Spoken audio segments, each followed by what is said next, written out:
Hello my friends, welcome back to another episode of r/ProRevenge, where many of you come to get your daily dose of satisfaction by listening to other people get what they deserve. In this episode, I've got 3 incredible revenge stories. The first story is a revenge on a con artist who basically steals $60,000 from the company he worked at. The second story is a school bully who makes fun of someone's disability. The last story is a dishonest manager who screws OP out of a paycheck. I hope you stay for the stories today and subscribe for future videos. Let's get into it. This first story is titled, The IRS Never Forgets. About 6 years ago, I started my own consulting business. I'm a talented engineer, but I was/still am sadly naive about the ways of the world. I came from a nice, loving suburban background, and my parents taught me that all people are fundamentally good inside. They are not. To quote Dr. Cox, people are bastard-coated bastards with a bastard filling. In most cases, I never got any sort of revenge. Eventually I realize I'm being screwed, I fire the individual, cut the contract, etc., and take it as a lesson learned and move on with my life. Except this one time, when I hired a sales guy. We'll call this sales guy Tony. Tony swept into my office on a cloud of amazing promises. He had a resume a mile long, and many harrowing, unlikely, yet somehow plausible stories of his great sales success in the past organizations. He wanted to partner with me to take my company to a new level, make more money than we've ever made before. Even better, Tony didn't want a salary. He simply wanted to be able to take out loans from the company until his big sales pipeline kicked in, and then he would pay it all back from his giant commissions. It was a total win-win for everybody involved. This sounded like an amazing deal. What a nice guy, and clearly confident that he could close a lot of sales, or why else would he forego a salary in favor of loans? I think, friends, it's probably obvious how this story goes. Over the course of the next year, Tony, quote-unquote, almost made so many huge sales that are already almost totally ready to sign tomorrow. But somehow, it never quite came through. And in that time, he took out over $60,000 in loans that, in his words, "I'll totally pay you back, dude, as soon as my monster sales finally come through." Finally, after so many big promises with 0 results, I became suspicious. So I hacked open his company email and saw that, in fact, he'd never ever sent an email to a client. Ever. Never ever. In fact, the only emails he ever sent were to me and the other people in my business talking himself up. All of his leads were utterly fake, and he'd never talked to a single client a single time in a year. So I fired him and set about seeing what sort of revenge I could extract, since he basically stole $60,000 from me, and I was sure I'd never see the 60 grand again. First, I went to my lawyer, who told me what I expected. No legal routes existed to go after him that wouldn't cost me way more than I wanted to spend on revenge.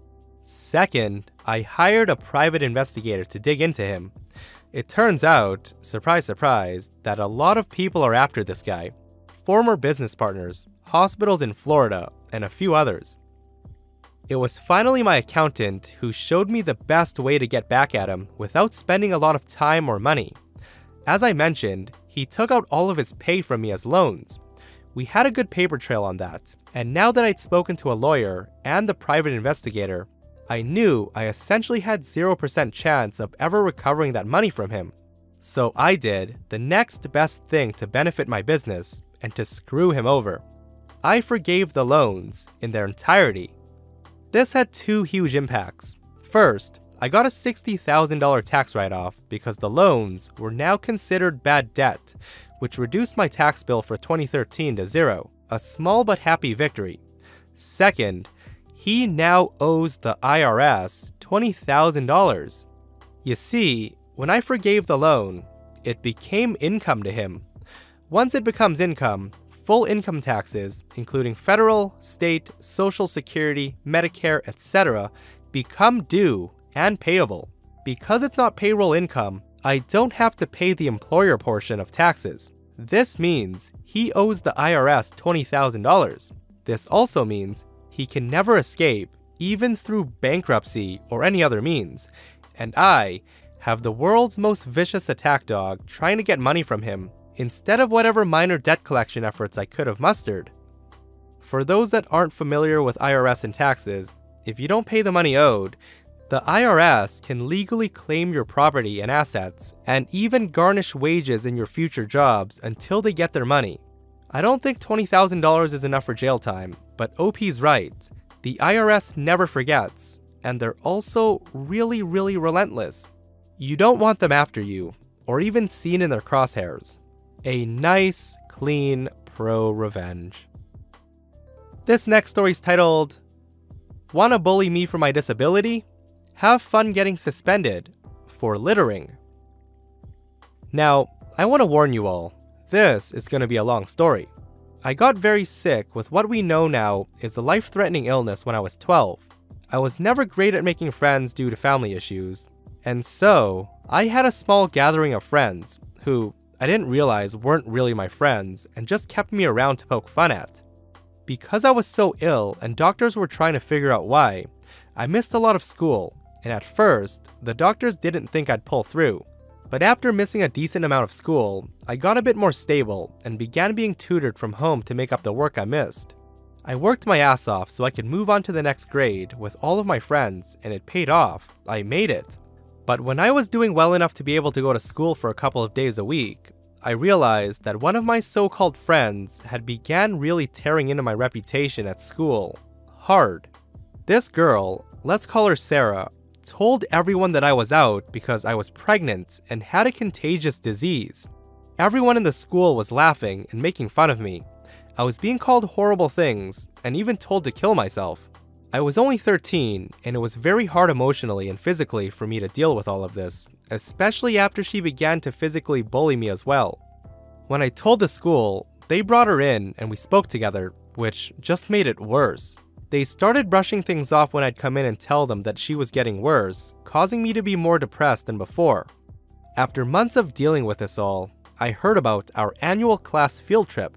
It was a glammed up version of camping, heated cabins, carnival rides and equipment, a lake for boating, and even horse stables. It was the talk of the year, and everyone was going.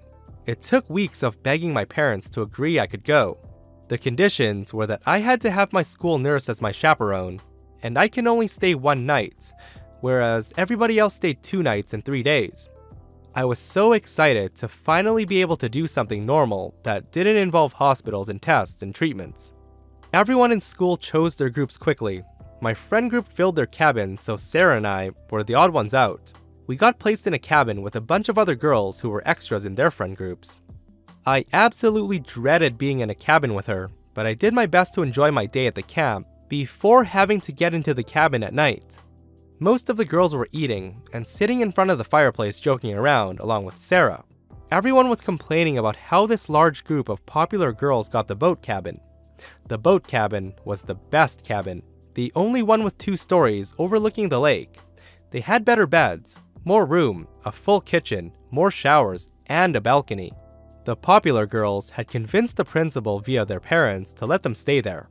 Everyone was jealous, and right then and there, I formed my revenge plan on Sarah. I began to tell the other girls that we should totally prank those boat cabin girls. They all eagerly listened as I told them to grab rolls of toilet paper, shampoo, and toothpaste. Sitting in front of all of them, I told them that only one person should go so no one would see. Everyone fought over who got to be the one to go and to stick it out to those boat cabin girls. Seeing as it was my idea, I suggested that Sarah go. I hyped her up, telling her that she was the fastest in gym class and she'd be done quickly and quietly, praising her to be the best for the job, and the girls nodded in agreement. After waiting until it was early in the morning, around 2 a.m., we opened a window and sent Sarah on her way to the cabin with the supplies. She came back 30 minutes later. She boasted to everyone how it was her idea first and how she did it. She took credit for all of it, making it even better. They all played music and celebrated our accomplishment before going to bed. The next morning, the boat cabin girls were pissed. I had to give it to Sarah. She did an amazing job. I rushed to the boat cabin before my parents came to see what she'd done. The entire place was coated in damp, mushy toilet paper, and it had rained a bit overnight. The toilet paper was stuck on the roof and deck and couldn't be easily taken off. It was going to have to be scraped off. Some had flittered into the bushes and onto the lakeside before it rained, where now it sat in piles of mush. The door to the cabin had been unlocked, so on top of putting some toothpaste all over the porch, she had put some baby oil all on the doorknobs and the floor inside. She also put toothpaste on the girls' pillows as they slept, so they'd roll in it. The girls from that cabin were livid. Most had fallen upon getting out of bed thanks to the soap on the tiled floor. They had to clean the mess inside before even realizing the mess outside. Everyone was laughing, and the prank was the talk of the morning and praising the people who did it. I knew Sarah couldn't hold it in. She loved the attention and was quickly boasting about it, telling everyone from the other cabins how she pranked those girls and how it was her amazing idea. People all sat in front of her as she told the story of how she did it all. I knew what was coming. Before I left, I mentioned to a teacher who were questioning the students on who did it and told her that Sarah had done something bad the night before and that I hear her tell the story to the other students. The camp owners were pissed, and they worked it out with the teachers that Sarah had to clean the wet toilet paper, wash the floors, and the doorknobs. She cried the whole time, and to add insult to injury, ended up getting suspended on returning to school. Sarah tried to tell the school that it was my fault, but they had never had an issue with me before, so it was unbelievable. Plus, all the kids had already told everyone that she did it and how she was boasting about it. The girls in my cabin that night kept their mouths shut about it being my idea. Maybe because they too thought Sarah needed a rude awakening. Sarah called me angrily, and I told her that I was done being bullied by her. Had she just left me alone, I never would have done all of this. She stopped speaking to me and continued to bully me behind my back, but nowhere near to the degree that she had been. In my opinion, we were even. I love how OP convinced Sarah that TPing the cabin was the best idea ever, and I got a huge smile on my face when Sarah even took all the credit for it. Another perfectly executed pro-revenge, when you get someone to do something that leads to their own downfall. This last story is titled, "Did you get it in writing?" I used to work as a medic in the Canadian oil patch. A good job for the most part, as it pays more and it's less stressful than ground ambulance. I did a few years of responding to 911 calls and then took some time off to live in New Zealand. When I came back to Canada, I was strapped for cash and looking to get back to work quickly, so I took a job with the first company that called me back. The interview goes well. I get a start date, a daily wage rate, and for the time, I couldn't be happier. Doing this job was a piece of cake. Basically, it involved sitting in a truck with an MTC, which is a mobile treatment center. Think pickup truck with a camper. Mostly the reason that medical staff is required is that it has to do with OH&S legislation. If you're X amount of time away from a hospital and doing some high-risk work, you need dedicated EMS. I spent 20 days away from home at this remote work site where they were fracking gas wells, and by the 20th day, I couldn't wait to get home.